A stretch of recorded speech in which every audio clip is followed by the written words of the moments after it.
घर में रखी सिर्फ 3 चीज़ों से बहुत ही मज़ेदार मलाईदार रबड़ी फालूदा कुल्फ़ी की रेसिपी लेकर आई हूँ।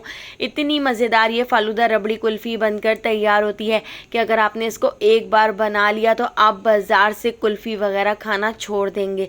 तो चलिए इसकी रेसिपी को देख लेते हैं। तो इस मज़ेदार सी फालूदा रबड़ी कुल्फ़ी को बनाने के लिए मैंने 1 किलो दूध एक कढ़ाई में ऐड कर दिया है। दूध को हम उबाल आने तक पका लेते हैं क्योंकि ये दूध पहले से उबला हुआ नहीं है। दूध को हमने उबाल आने तक पका लेना है और इसको मैं अच्छी तरह से मिक्स कर लेती हूँ।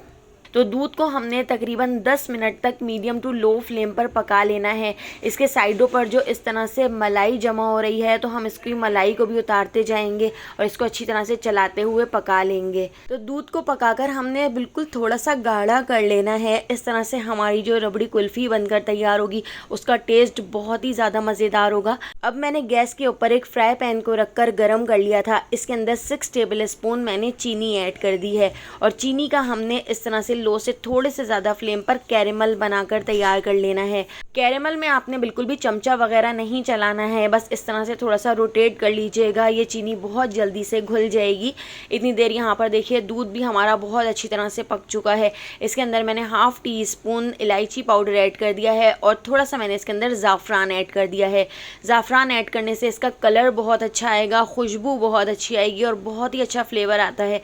अगर आपके पास ज़ाफ़रान ना हो तो ज़ाफ़रान को आप स्किप कर सकते हैं। अब यहाँ पर जो हमने चीनी का कैरेमल बना के तैयार किया था इसमें मैंने थोड़ा सा गर्म दूध ऐड कर दिया है और इसको अच्छी तरह से मिक्स कर लेते हैं। इस तरह से जो कैरेमल है वो फ्राई पैन के अंदर नहीं चिपकेगा और सारा कैरेमल इस तरह से हम दूध के अंदर ऐड कर देते हैं और इसको ऐड करके अच्छी तरह से मिक्स कर लेते हैं। इस तरह से हमारी जो रबड़ी कुल्फ़ी का कलर होगा वो बहुत ही अच्छा आएगा। इसके साथ ही आप यहाँ पर देख सकते हैं मैंने एक ब्रेड का स्लाइस ले लिया है और जो नीचे वाला स्लाइस होता है वो मैंने लिया है। आप ब्रेड के कॉर्नर्स भी ले सकते हैं। इससे भी आपकी रबड़ी कुल्फ़ी जो बनकर तैयार होगी उसका कलर भी अच्छा आएगा और टेस्ट भी बहुत अच्छा आएगा। इसके साथ ही मिक्सर ग्राइंडर के अंदर 8 से 9 बादाम ऐड कर दिए हैं और इसको हम पीस लेते हैं। इसका बिल्कुल बारीक पाउडर बना लेते हैं और पाउडर बनाने के बाद अब इस पाउडर को मैंने दूध के अंदर ऐड कर दिया है और दूध के अंदर ऐड करके इसको अच्छी तरह से मिक्स करते हुए हमने 5 मिनट तक और पका लेना है ताकि ये जो रबड़ी कुल्फ़ी का मिक्सचर है ये थोड़ा सा गाढ़ा हो जाए। तो हमने इसको बहुत ज़्यादा गाढ़ा नहीं करना है, बस लो से थोड़े से ज़्यादा फ्लेम पर हमने इसको इस तरह पका लेना है।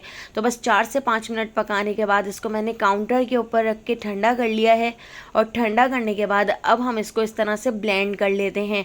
तो मैं हैंड ब्लेंडर से ब्लेंड कर रही हूँ, आप इसको ब्लेंडर जग के अंदर डालकर भी ब्लेंड कर सकते हैं। तो बस अच्छी तरह से जब आप इस तरह ब्लेंड कर लेंगे तो इसका जो टेक्सचर है वो बहुत ही क्रीमी सा हो जाएगा। तो अब हम इसको इस तरह से ग्लासों में निकाल लेते हैं। तो मैंने यहाँ पर आइसक्रीम कप में निकाल लिया है और इस तरह से स्टील के ग्लास में हमने कुल्फ़ी को जमा कर तैयार कर लेना है। इसको फॉइल पेपर से अच्छी तरह से सील पैक कर लेते हैं ताकि इसके अंदर आइस के क्रिस्टल्स ना जमे। और इस तरह से हमने छुरी से थोड़ा सा कट लगा लिया है और इसके अंदर हम लगा देते हैं आइसक्रीम स्टिक। आइसक्रीम स्टिक लगाने के बाद इसको मैंने तकरीबन 8 से 10 घंटे के लिए फ्रीज़र में रख दिया था और फ्रीज़र में रखने के बाद आप देख सकते हैं हमारी जो कुल्फ़ी है वो बहुत अच्छी तरह से जम चुकी है। तो इसको हम डीमोल्ड कर लेते हैं और इसकी हमने कर लेनी है इस तरीके से कटिंग। तो इस तरह से आप देखिए हमारी 4 बड़े साइज़ की फालूदा रबड़ी कुल्फ़ी बनकर तैयार हो चुकी है। इसका फालूदा भी हमने घर में ही बना के तैयार किया है। इसकी रेसिपी भी मैं आपसे जल्द ही शेयर करूंगी। तो ट्रे के अंदर हमने इस तरह से फालूदे को बिछा दिया है और इसके ऊपर हम रख देते हैं अपनी फालूदा रबड़ी कुल्फ़ी। बिल्कुल बाजार जैसा लुक देने के लिए मैं इसके ऊपर डाल देती हूँ थोड़ा सा जामे शीरी। तो अगर आपको इस मज़ेदार सी फालूदा रबड़ी मलाई कुल्फ़ी की रेसिपी पसंद आई हो तो लाइक, शेयर और सब्सक्राइब कर दीजिएगा। फेसबुक, टिकटॉक या यूट्यूब पे देख रहे हैं तो मेरे चैनल को फॉलो करना बिल्कुल भी मत भूलिएगा। आने वाली वीडियो तक मुझे दीजिए इजाज़त। अल्लाह हाफ़िज़।